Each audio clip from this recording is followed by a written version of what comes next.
What happens during a deportation raid in the U.S.? Activists and undocumented people described the chaos and terror of pre-dawn deportation raids taking place across the U.S. Los Angeles, United States, it usually begins with a startling knock at the door before dawn. Most people in Los Angeles are asleep at around 4 or 5 a.m., but in the undocumented community, many are already awake, preparing for longer than average workdays, making breakfast for their children. Police, the Immigration and Customs Enforcement (ICE) officers sometimes announce themselves as from behind the door, according to testimony from undocumented people interviewed by Al Jazeera. Immigrant rights advocates, and also the Mexican government, which tells Al Jazeera it is redoubling efforts to support its people, say they're rushing to inform people that this part can be misleading. ICE officers are not the kind of local law enforcement charged with protecting and serving local communities, they are federal agents who deport people.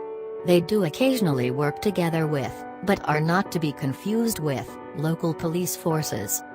The activists and undocumented people who spoke to Al Jazeera say that sometimes undocumented people on the other side of the door assume there's a burglar or rapist in the neighborhood, or perhaps a fire, and that the police are there to protect them, not to ship them back to their country of origin. So, they open the door. And legally, that's when the agents are allowed to enter, apprehend a suspected undocumented person, potentially have them make declarations revoking their residency and eventually repatriate them to their country of origin. A series of raids in a number of cities in at least 6 states across the country were launched late last week. More than 600 undocumented people were held. Of that number, ICE has told local media that 160 were from the Los Angeles area. Never before, many say, has there been a nationwide sweep like the one conducted under the auspices of the newly inaugurated administration of U.S. President Donald Trump. Even under former President Barack Obama, dubbed deporter-in-chief by many in this community for a record 2.5 million deportations of undocumented U.S. residents, there had never been a nationwide campaign like this, they explain.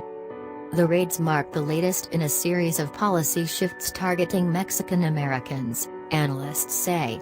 In June 2015, Trump launched his campaign with a pledge to bar undocumented immigrants. When Mexico sends its people, they're not sending their best, he said. They're bringing drugs. They're bringing crime. They're rapists. And some, I assume, are good people.